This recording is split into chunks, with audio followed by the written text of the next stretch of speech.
Bill number 2021-05. It's an act to extend the moratorium on the issuance of building permits for agricultural storage tank, which will store dissolved air flotation, known as DAF, washdown water from rendering process pursuant to Wicomico County Code chapters 225, 125, and 128.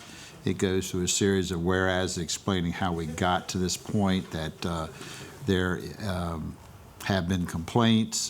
This county is looking into it. The council has asked the Planning and Zoning Commission to take a look at it, and some proposed new legislation, which they're doing, but they haven't finished it yet. And the moratorium would be hereby imposed and declare the issuance of building permits for agricultural storage tank, a DAF. And that moratorium would be for 6 months to begin on the effective date of this bill. This bill will be effective 60 days after its passage unless it goes to referendum. And there is a current moratorium, which I think will have a small overlap. Right, need a motion to introduce legislative bill 2021-05. So moved. Got a motion by Mr. Kane. Do we have a second? Second. Second by Mr. Davis. Any discussion? Any discussion? Go ahead, Mr. Holloway. This is in front of the Planning and Zoning, and I know that, we sent our ideas in, but I do understand, and I think the council got an email that there is being a little pushback from some of the municipalities.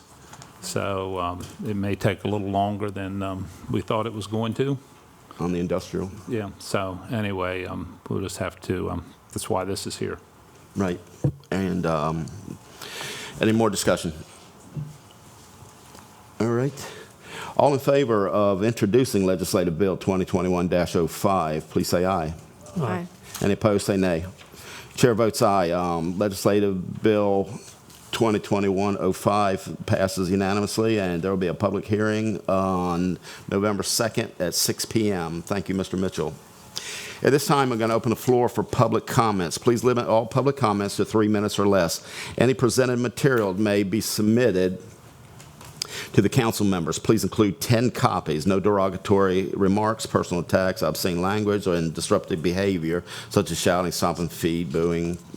Do we have any public comments? If you do, please state your name. Yes, sir. You come to the podium. We're allowing 3 minutes.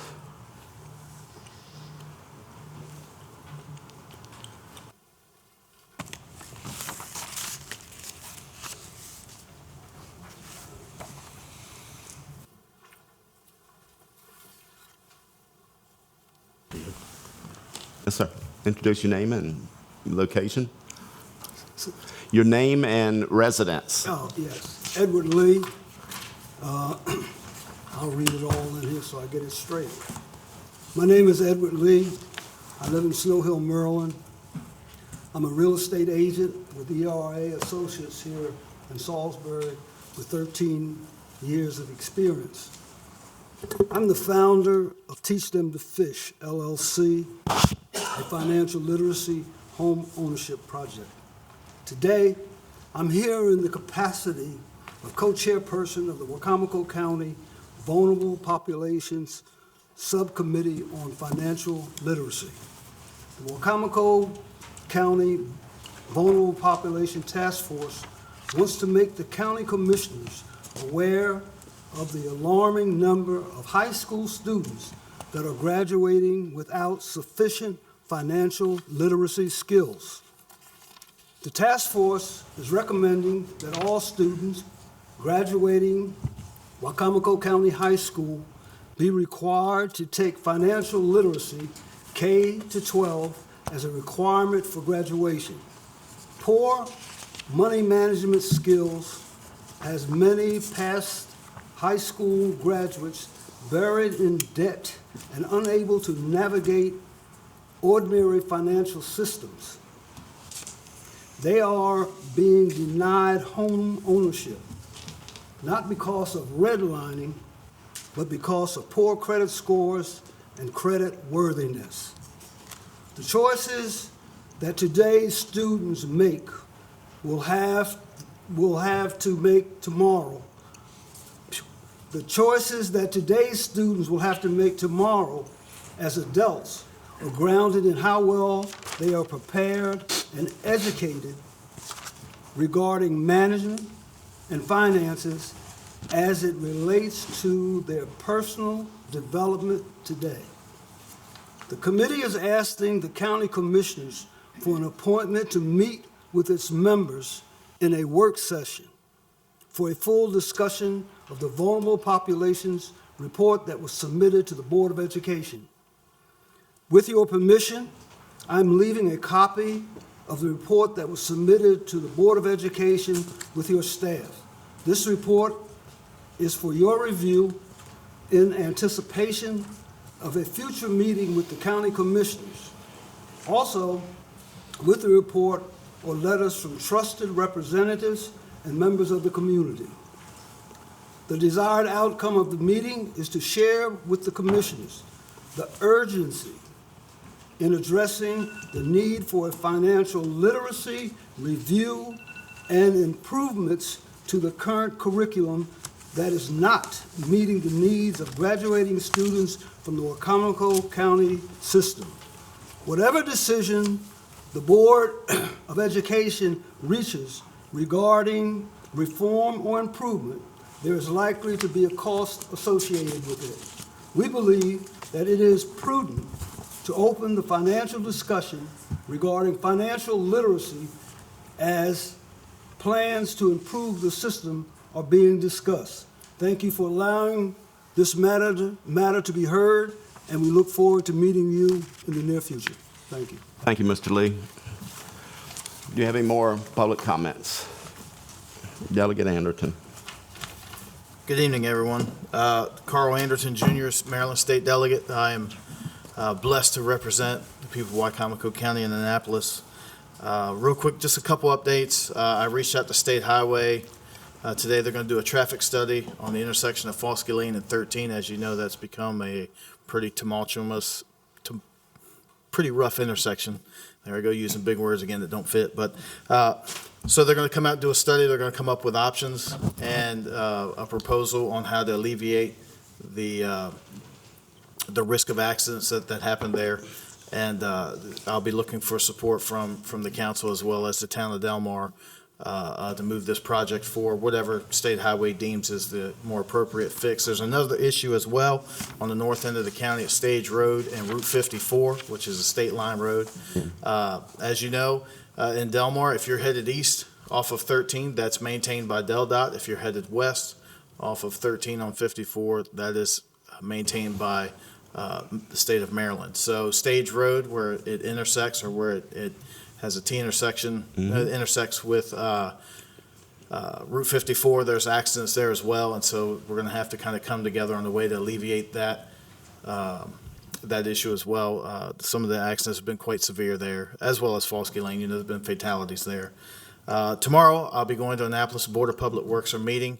There is a $360,000 grant for the Wicomico Youth and Civic Center for exterior upgrades to the building, as well as security enhancements. And speaking of Board of Public Works, whatever decision you come up with regarding Harmon Road or Harmon Field, I've been talking about roads here. Whatever decision you come up with regarding Harmon Field, the complex there, we're willing to go back to Annapolis and to secure that funding as well for whatever you deem necessary. So that's about it. Yes. I was taking notes, and I had Fosky Lane. What was the other? Fosky Lane and Route 13. And 13. And then Stage Road and Route 54. 54, got that. Yeah. Okay. So as those studies are done, State Highway will loop everybody in, the county, Delmar, and then us as well. So that way we can move in the right direction to make those two safer areas.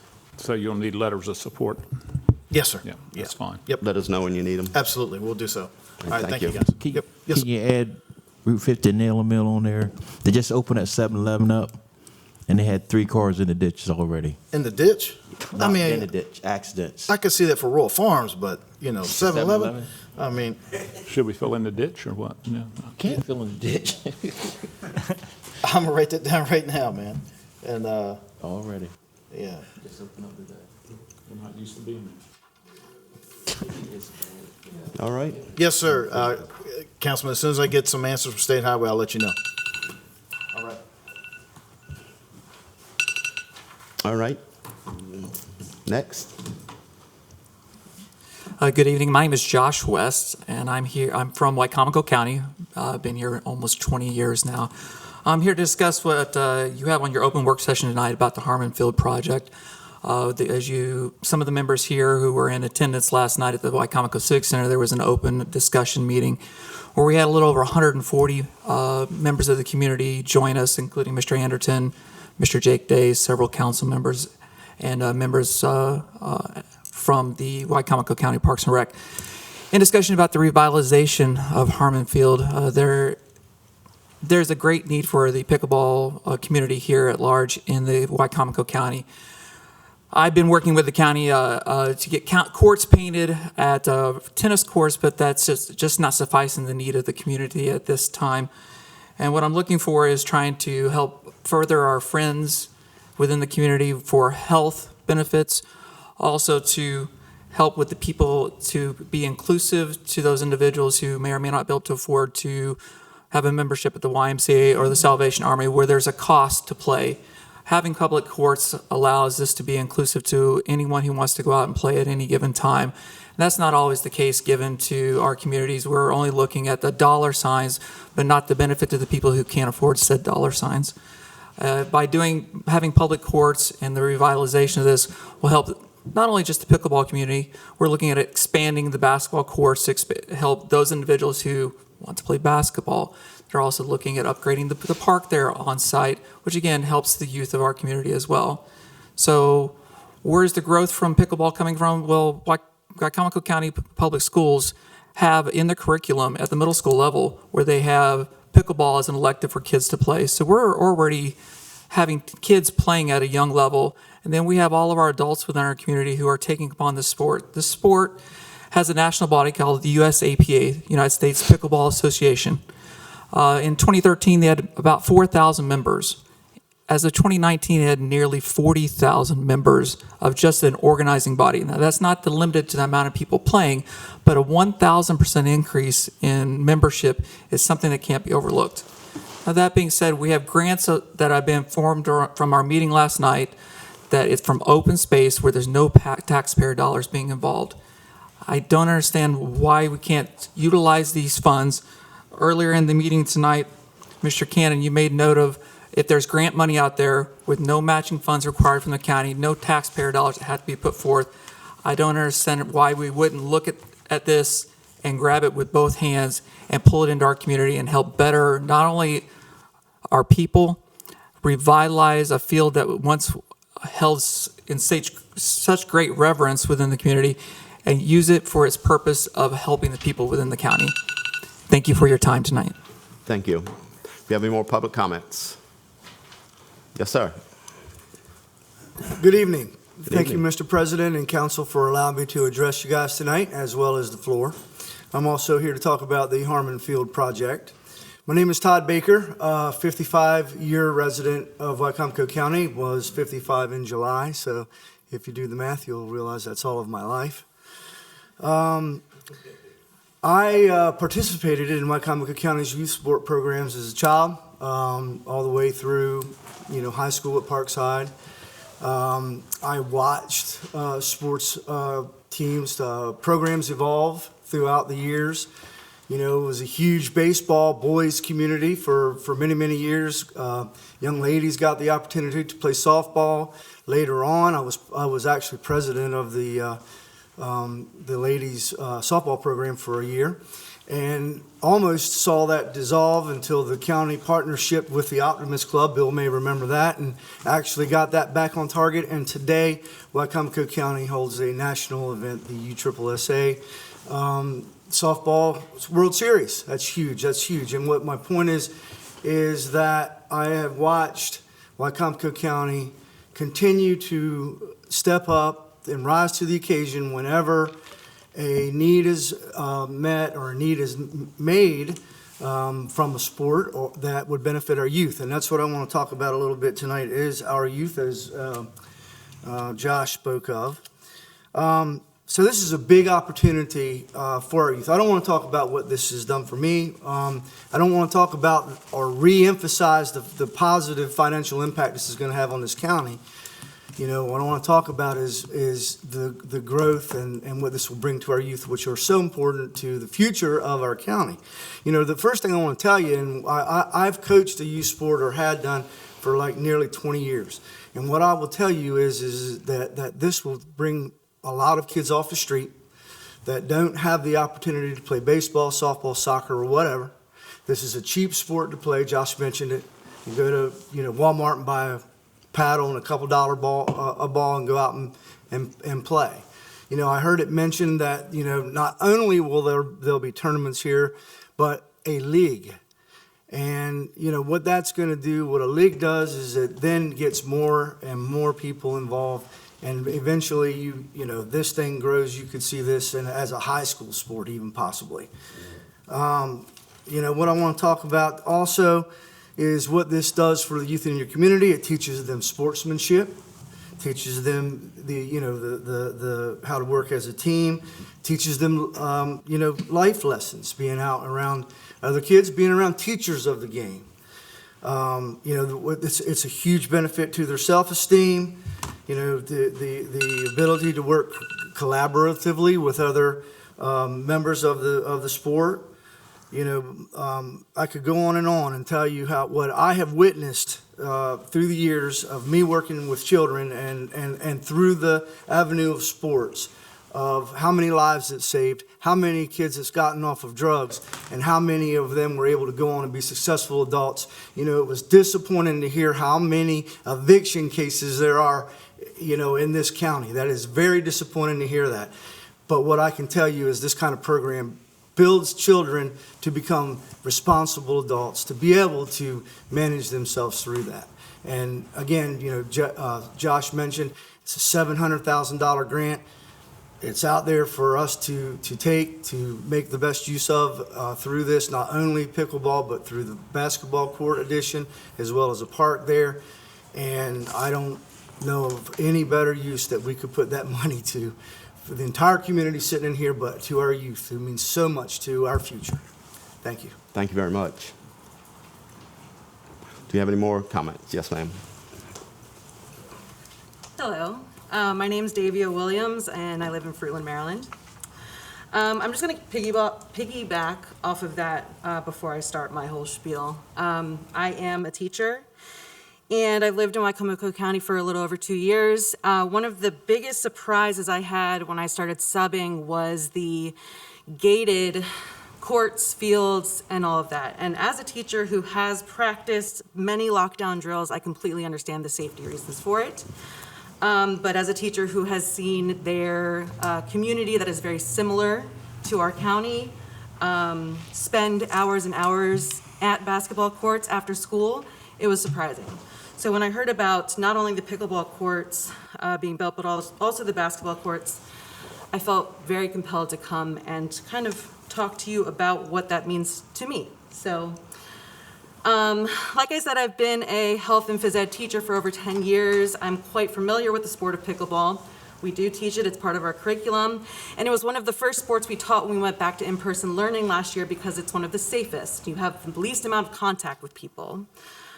So that is really important during this time. First of all, it's extremely easy to pick up. The margin of error is wider than most sports, especially coming from someone who coached girls lacrosse for 10 years. It's easy to learn, but it's also extremely competitive if you want it to be competitive, and it's for all ages. So we just talked about the youth.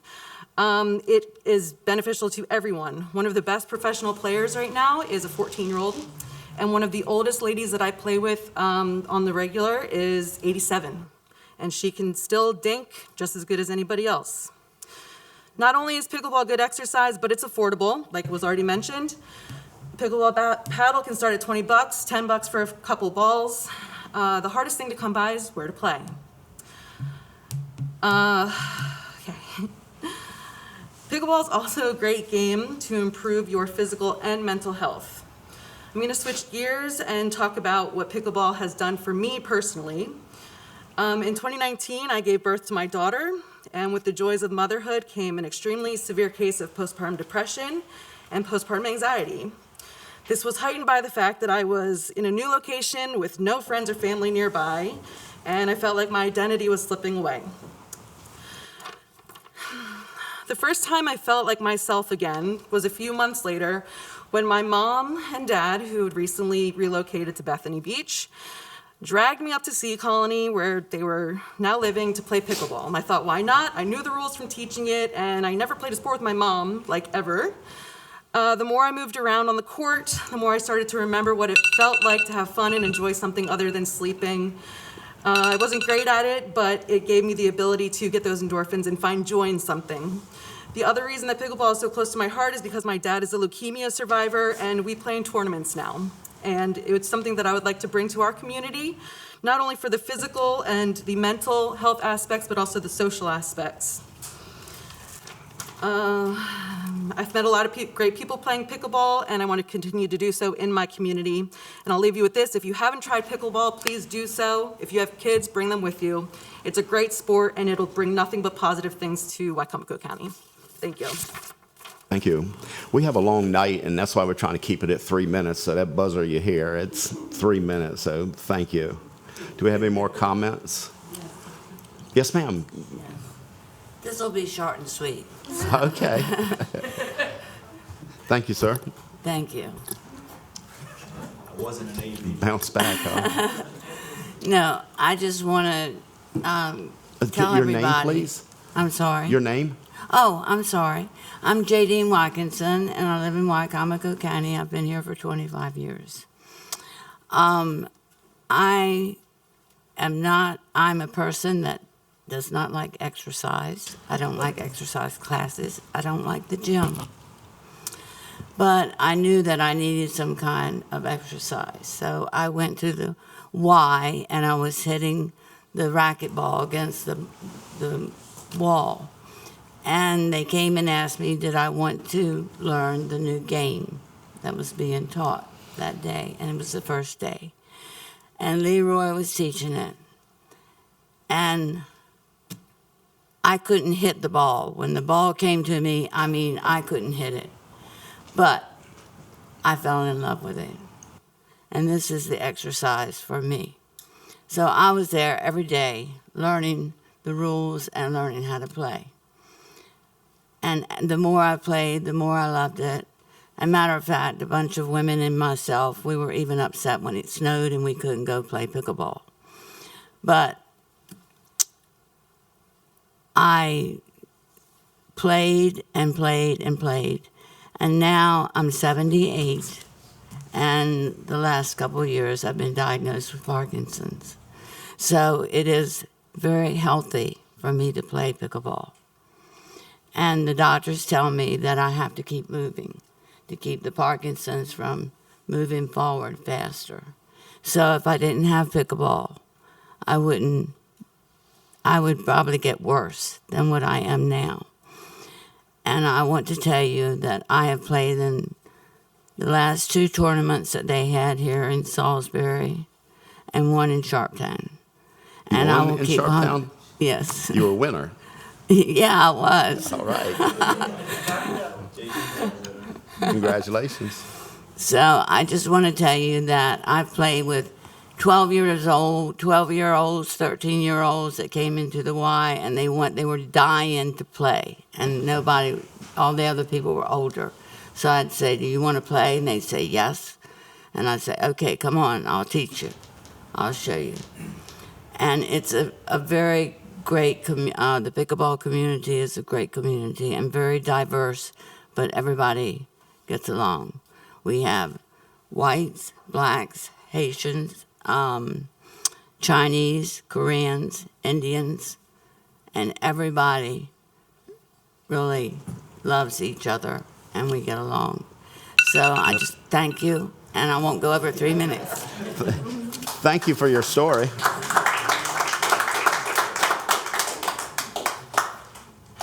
Don't worry, I'm going to be about 1 minute, so I know I don't want to bore you all to death. My name's Jeff Ferracci. Delmar, Maryland, Wicomico County, almost 62 years here, own community pharmacy. But I appreciate you guys even be willing to listen to us old codgers tell you about this great sport. But anyway, thank you for Bill, Mr. Holloway, Mr. Hastings, you guys coming last night and seeing the power of this group. The only thing I'm going to talk about is John was talking about line items. What's your return on investment? And all I can say is, let's see, $700,000 from the state, $300,000 from the YMCA, cost to taxpayer $0. Now, I know there's going to be stuff that comes down the road with it, I understand that, but if you also look at the tournaments that we can produce here, we had a thing last night where Alabama brought in over $1 million to the community the first year they had tournaments there. That's people sleeping in the hotels, people eating in the restaurants, people coming by and getting CBD maybe, I don't know. But I just want to say that this is just a great community. Oh, sorry, I've put it down for everybody, you can't hear me. It's just a great community. It's just a great community of people that really care about each other and that really want to bring other people into it. And so I just pray that you guys hear our hearts, see the need, and do what's right. And thank you so much for your time. Appreciate it. Thank you very much. Do we have any more? Yes, sir.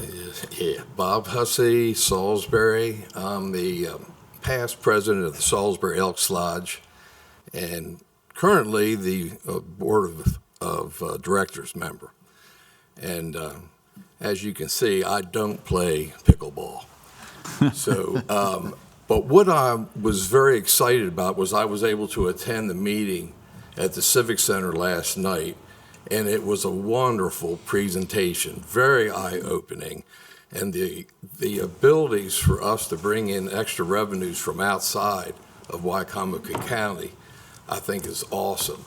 And being part of the Elks, and as a neighbor of Harmon Field, we look forward to the improvements, and we're here to help the county any way we can into making some of these tournaments, I think, could be outstanding.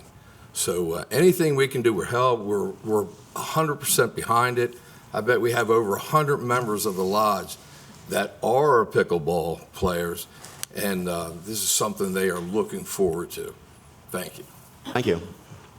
Any more comments? My name is Wayne Perdue. I've been in Maryland since 1973. I'm originally from Ohio. And the year I graduated, which I just got back from my 55th class reunion, was the year pickleball was invented.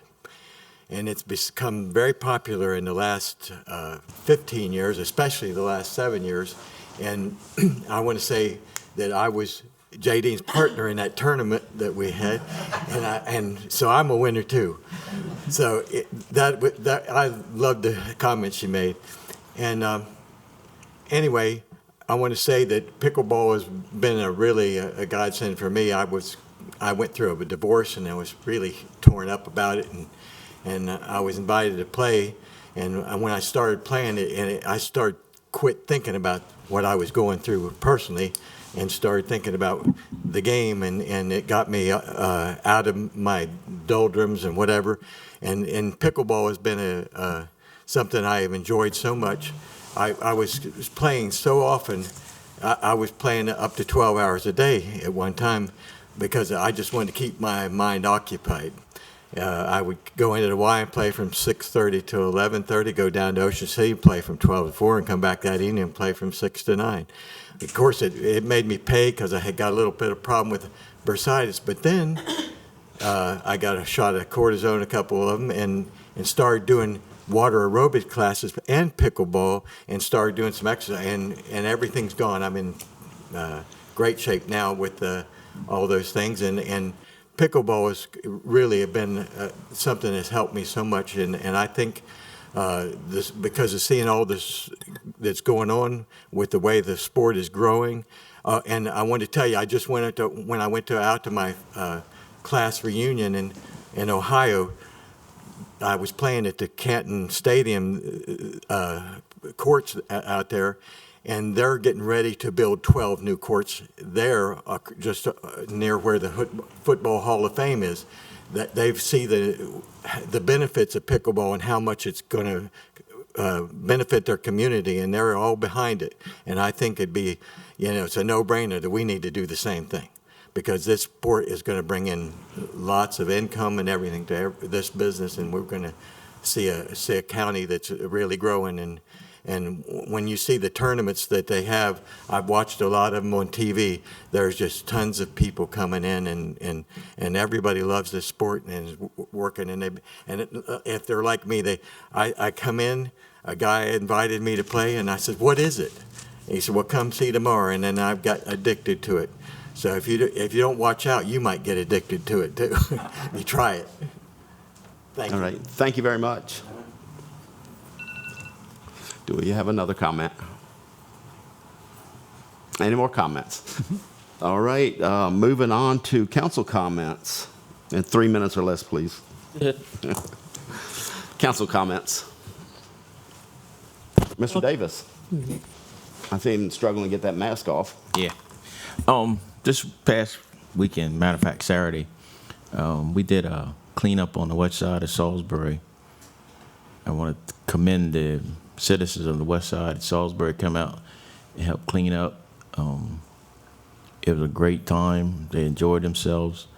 We ended up picking up almost 500 pounds of trash in about a 4-hour period. So I want to thank those citizens that came out, the faith-based groups, the social clubs, the fraternities, sororities, and I also want to thank Miss Albero from the solid waste. She came out and provided us with the pickers, the bags, the vest, the reflective vest, and they also came out. We don't get a dumpster no more. Just leave the bags along the road, and they come out and pick it up, and that's when they weigh it and let you know how much it was. So I want to thank all those people that came out Saturday and helped clean up the west side of Salisbury. Thank you, Mr. Davis. I know you do that often, so thank you for your service there. Any more comments? Ms. Ackley. I just want to thank the citizens that have come out this evening. I appreciate all input on future plans. Thank you. Mr. Cannon. I'd only add I was out of town, so I could not attend, so just want to let you know that. Mr. Hastings.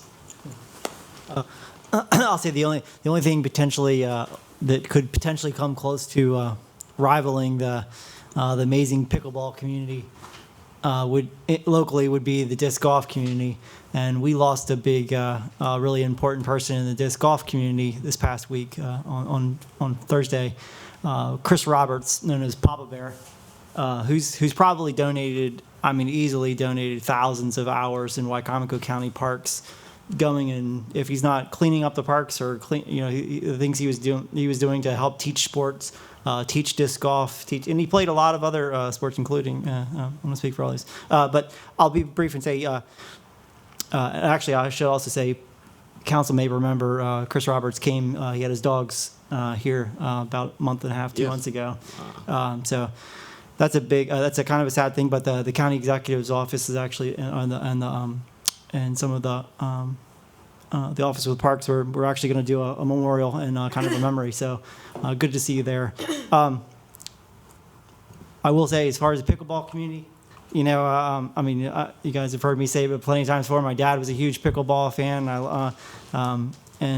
We actually have pickleballs on his grave and remember. The only thing he loved more than the Ravens are his kids. He loves pickleball. So to him, that was a really big deal, and so that will always be a big deal to me. It really is the best community that you can see is just pickleball folks here.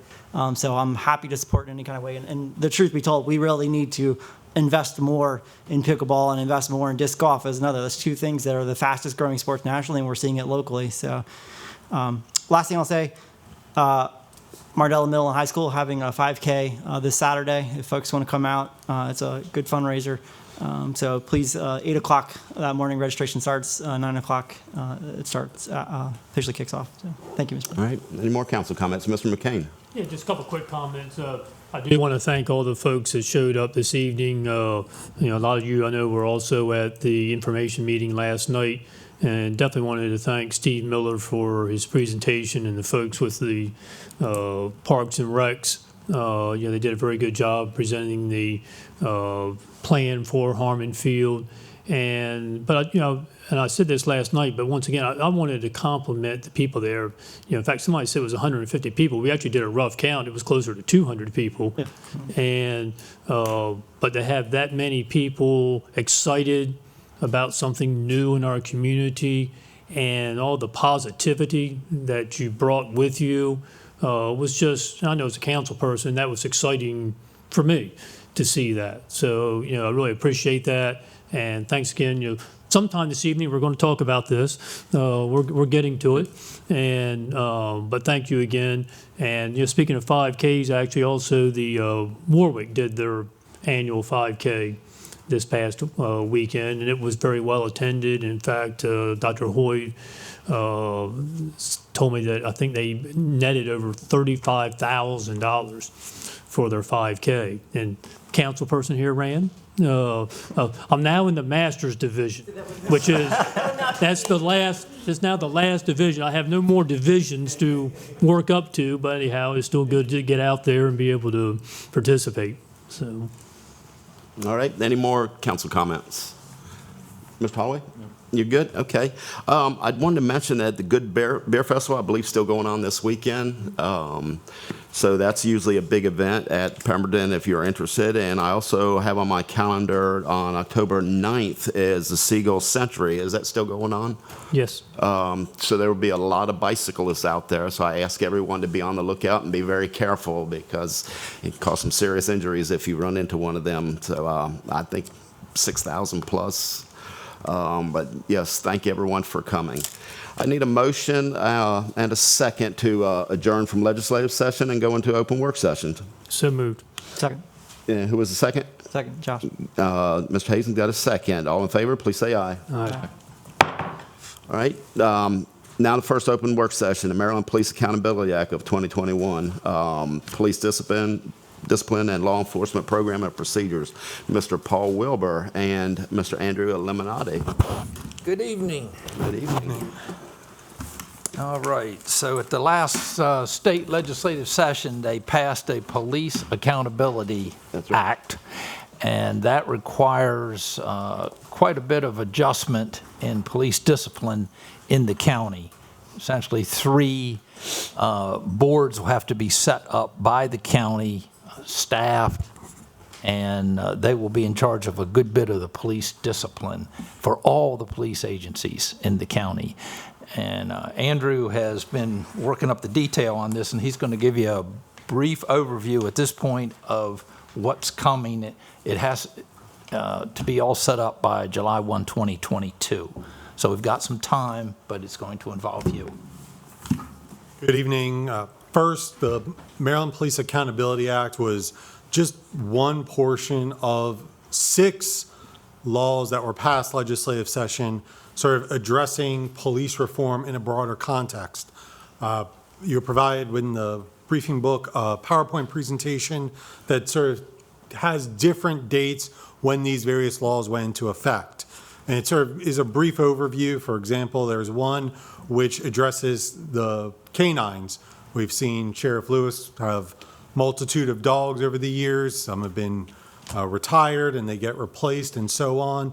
And before this law went into effect, that was Senate Bill 156, the county had no obligation to the dog outside of any contract that was made when the dog was retired, except now from October 1st of this year, but really October 1st of last year, this became effective this year, the county has up to $2,500 a year in obligation to the dog after it's retired, and up to $10,000 over the life of the dog. So every time another dog comes on, there's an additional $10,000 price tag that the county needs to attribute to be able to fund this dog over the course. So this doesn't address police accountability, but it was another law that was passed over the course of the year. That will be another unfunded mandate on the county by the legislature. There is additionally effective last week a data collection and reporting. And so each year now the sheriff's office, as well as all law enforcement, is going to have to report to the governor's office of crime prevention and patrol regarding use of force incidents that resulted in any monetary settlement or judgment against the agency in the previous calendar year. There's the different things that have to be reported, but this is a new, and that was House Bill 1248, an additional requirement on law enforcement. Additionally, last week on October 1st, when the vast majority of laws go into effect, there was a requirement regarding search warrants and the inspection of records regarding police misconduct. This can require people to have additional, it expands what's public record, what's covered by the inspection of public records, and search warrants are now part of that. Ultimately, every law enforcement agency sort of keeps a copy of the search warrant, because the search warrant is at the end of the day located in chambers. After the warrant's executed, there's usually a 15-day period of time that the warrant has to be returned with the inventory to the judge's chamber. So traditionally, law enforcement makes a copy of that warrant, provides it to the state through the course of discovery, through any criminal prosecution, if one comes. But at the end of the day, there may be an obligation through a public information to either get this information from the state's attorney if law enforcement didn't make a copy, or ultimately requesting the state's attorney to follow through with the judge's chambers if that was to be filed. So that's something that's happens on very, very rare occasion, but maybe something that could become problematic if these records aren't kept properly. Additionally, October 1st, surplus military equipment in investigation of deaths called by law enforcement. It requires that the law enforcement agency may not receive surplus funds by certain types of military equipment. This wasn't really something that was going on, so I don't see that as a big impact here in Wicomico County. Then there is another Senate bill requiring body-worn cameras through July 1st, 2025. Sheriff's Office, I believe, is already operating with body cameras on the vast majority of their individuals. But again, this goes from the current operation of the body cameras is that it records 30 seconds beforehand. Now there has to be at least 60 seconds before the officer activates the record button. That's preserved. Ideally, that won't be that much of a monetary impact on the county. And just the current provider will be able to update their software to go from the 30-second to the 60-second. And then that begins to bring us towards the big one, which is more the House Bill 670, which is the Law Enforcement Accountability Board, which is why we're sort of what the county is going to need the biggest requirement of resources. And so that has a couple of different components to it. It has some funding for officers to repay their loans if they sought college education. There's a new pool set up for scholarships for these officers. It also, within this very large bill, amended the economic and non-economic damages from a tort claim, and that went forward. And then it also repealed the Law Enforcement Officers' Bill of Rights. So that's found in the public safety article of the Maryland Code. And that was effectively repealed come July 1st, 2022. And what it did in its place was there was this sort of triumvirate of boards that were put in their place. There's the Police Accountability Board, then there's the Administrative Charging Committee, and then there's the actual trial board. And so the county, these are mandates that are coming from the legislature. There may be some amendments to these. There may be changes into when it goes into enactment, but until the legislative session closes, we have to act like this is coming into effect July 1st, 2022. The Police Accountability Board, sort of the largest of all of them, that's where there is the most opportunity for the acting county executive and this body to put people who want to be on the board. There's wide discretion as to how big this board could be. Been working closely with the acting county executive as well as the sheriff's department to make sure that the accountability board has proper membership. So for example, one thing that's not on there is, does a person have to be a member of the Wicomico County to serve on the Police Accountability Board? There's a lot of holes within House Bill 670 that leaves great discretion and proper great discretion to the local governments to determine what certain compositions look like. This accountability board will meet quarterly to review with law enforcement agencies the work that's been done in improved police matters. They can appoint civilian members to the charging committee and the trial board. Then they ultimately have to oversee and report on what has been happening over the course of the quarter and at the end of the year cumulatively. There has to be a chair of the Police Accountability Board. That person has to be somebody who has relevant experience. That's a loosely defined term. No active law enforcement member can serve on any of these current boards, but there's not a prohibition on retired law enforcement members. And if you have to have somebody who has relevant experience in this position, I think you're going to have to be looking towards an individual with law enforcement background. Then there's the Administrative Charging Committee. So with the removal of the Law Enforcement Officers' Bill of Rights, the chair of the county's Public Police Accountability Board and another member, if that person's unavailable, and designating 2 civilian members appointed by the Police Accountability Board and 2 civilian members selected by the chief executive of the county constitute the charging board. So when an individual makes a complaint, that gets first to the Police Accountability Board. That then gets farmed to the charging committee, to the law enforcement agency from where the complaint comes. And then from there can be, the charging committee has a number of tasks. They can have the law enforcement agency investigate and then review those findings. They can determine whether or not there's a basis for the complaint that was filed.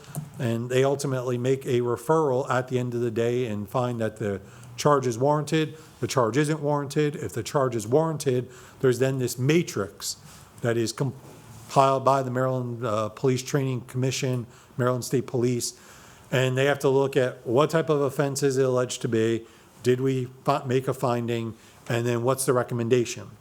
Ultimately, that recommendation that they make in line with the matrix, so they don't have a complete carte blanche, but that gets forwarded to the chief of the law enforcement agency from where the complaint came, and at that point in time, the chief can make the recommendation to the charged officer, and the officer can either accept the discipline or can then elect to go before the trial board. And that's sort of how, without it being from a public standpoint, but within internally, how the trial board composition worked under the current law as it is in effect as of now, except that at that point, the trial board composition looked differently, the charging committee was different.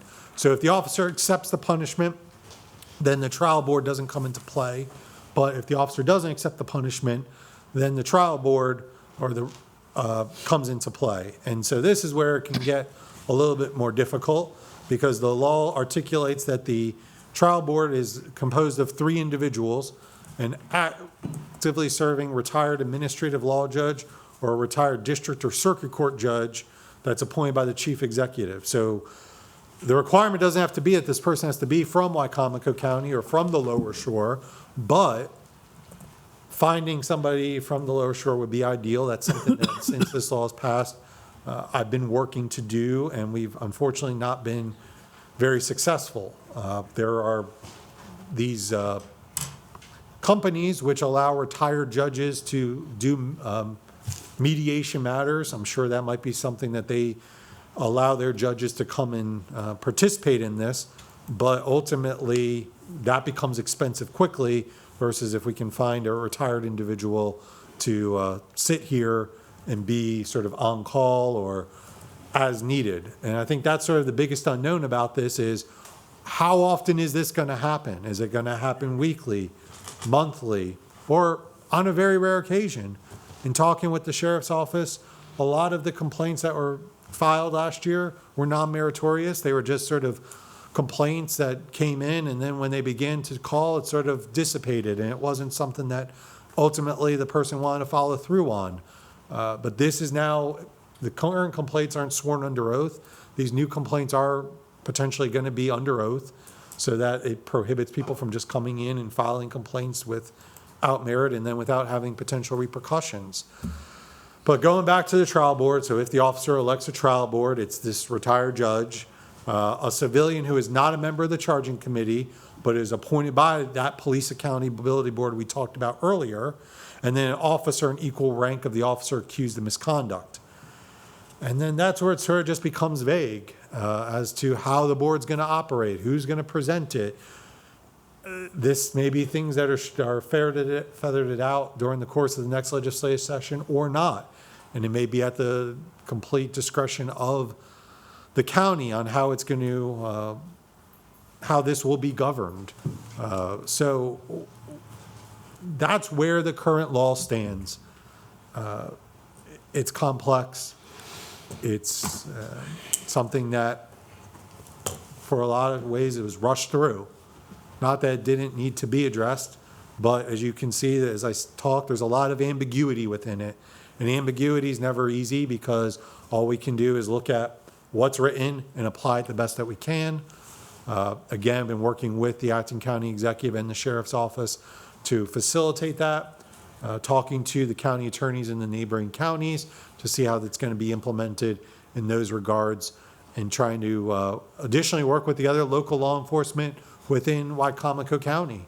We are fortunate enough to have a number of trained, wonderful agencies, and we've been working with them to see, because ultimately how the county acts will determine how the municipalities act.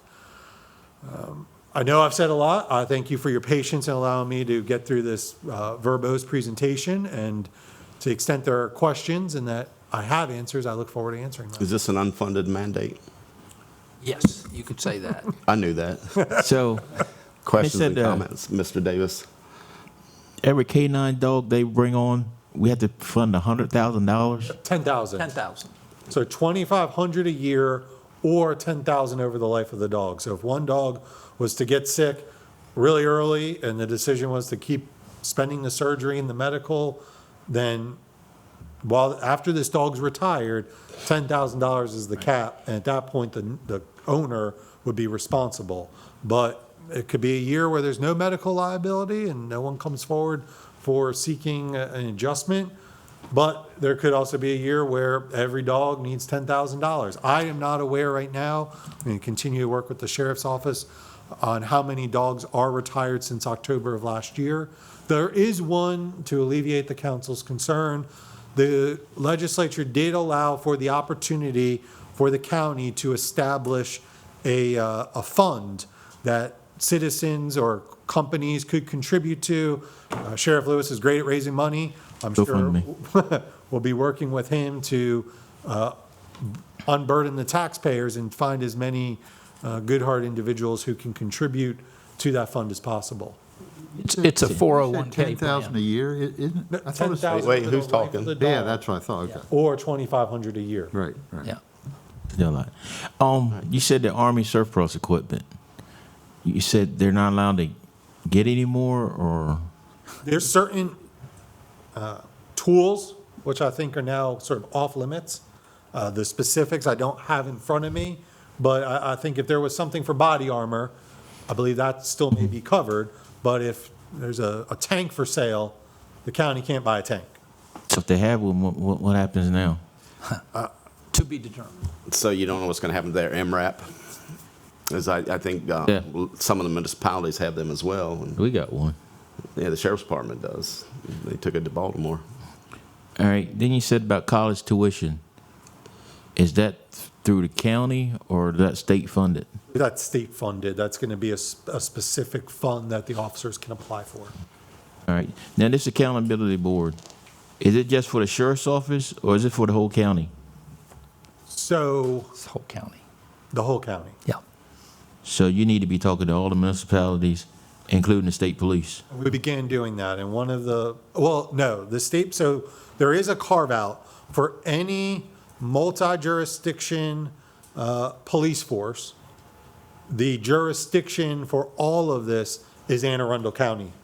So DNR is Anne Arundel, I would interpret it to be DNR Maryland State Police It's over there. goes to Anne Arundel County. That was just what's in the law. So we're not working with Maryland State Police at this time to implement the Police Accountability Board. How will you handle Delmar? Delmar is an interesting proposition. Yeah, If the really event is. happens in Delaware, Yeah. Maryland probably doesn't have the right to the Police Accountability Board. The event happens in Maryland, it's probably covered under this law. It's, But if happens in Maryland and it's a Delaware officer? I mean, the officer, is. these are the types of great It's questions a that, good question. We'll have to figure it out. Okay. Yeah. Hopefully, we won't have to. Yeah. Yeah, maybe that's the thing. I thought they were certified in both states. Well, They are. I'm talking about how they Yeah. handle the Who gets the situation. discipline proceeding? Yeah. Yeah. Any more questions, Mr. Cannon? Yes, I somewhat agree. I'm not quite sure if you phrased it in that sense, but I feel it's terribly reckless legislation that they've given us from the state of Maryland. You have the Citizens Committee is literally seeming to supersede county authority, administration, and the judiciary process, as I interpret this. It's the fact that it got through the state. I'm not surprised, but I wish it hadn't happened. Let's just say that if it goes to the trial board level for an officer, that officer has the right of appeal to the circuit court. Okay. So I think the circuit courts could become very busy with these I still feel very cases. uncomfortable that you've left it up to citizens to have that power, and they have subpoena power as well. Is that correct? Yes. Yeah, and it's a citizen. It's a citizen, a group of citizens. I hear John, you. Yeah, John, now, believe it or not, there's a lot of counties that already has this. On the Western Shore, a lot of counties already have it Yeah. for police officers. I probably wouldn't agree with it. Yeah. The question I would have is, if an officer is suspended without pay, is that something that the officer has to accept while the committee itself determines his or her fate? it's complicated because, so this, Got a little bit in it. if there's criminal charges filed, remember, this is not a criminal charge. That's something that if there was something that rose to such a level, that would be the state's attorney's prerogative to investigate, or if there was a conflict, to farm out. The law does address the ability, if an individual is charged criminally and they are put on administrative leave, that if their case is null prost, dismissed, not guilty, that they get their back pay. There's a lot of, specifically to what you were saying, I don't know if the sheriff's office would suspend somebody if it was a very basic, lowest level complaint. The officer may be able to continue in their authority. Depending on what this matrix says and depending on additional legislation, there may be additional answers to that in the future. Are the disciplinary measures, just so I get this right, are they determined by the committee or by the officer superior? Disciplinary measures are going to be in a matrix that's determined by the Maryland Police Training Commission, and it will be applicable, so sort of level offense 1 is the lowest, and A is the lowest within level 1. 2 hours of unsupervised of pay is, I'm making this up, but, Sure. And then it goes down to level 5 with maybe level E within level 5 is the absolute highest, and that's recommended termination. And so depending on the charge that's filed, depending on what the charging committee finds, there will be a matrix, and that charge will be somewhere within the matrix, and that's what they can recommend. That's what they recommend to the chief. The chief can go above that recommendation, but the chief cannot go below that recommendation. And then it's ultimately the officer's decision whether to accept the recommendation or to go through the trial board process.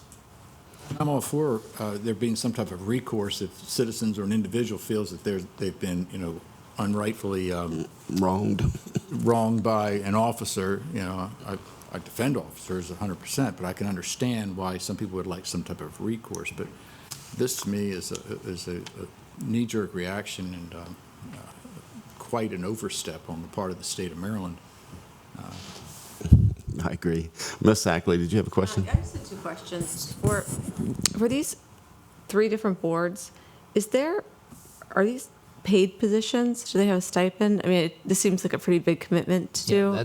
That's one of the things we're working through. Yeah. It could be, given the level of expertise some of the members are required to have, you may have to pay them.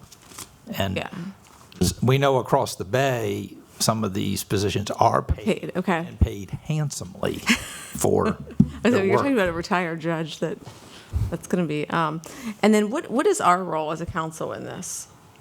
Because it doesn't really, it's saying what the sheriff needs to do, what kind of executive needs to do, but where are we at? Where's the council? Well, certainly there's going to be a budget aspect to all of this. We're trying to figure all of that out, and we'll be back to you on that. As there will be some selection of individuals, but like Andrew said, one of the boards, it's 2 members of it are selected by the county executive. It doesn't provide a role for the council. Okay, and the other boards, the county executive will make the appointment, and we will confirm. Yeah, any other same. Okay. type of appointment would fall into that. All right. But the law is specific about who can serve and how they're appointed. Yes. Is there a deadline on those boards, the appointment? Well, we need to have this all in place by next July 1. Okay. I was thinking it was even sooner. Yeah. Well, we're trying to, counties across the bay are further down the road with this, so we're trying not to invent the wheel, but to perhaps learn from what they have been through. Absolutely. Mr. Hastings, do you have a comment? Any more? Ms. Hurley? Do the boards have to be codified in the county code? So will legislation come before council to establish them? Yeah, that we are determining, yes. Yeah. And then let us know about those fees or stipends as well. We certainly will, yes. It's going to hit the budget. Okay, if there's no more questions, thank you, All right, Mr. Illuminati and Mr. Wilbur.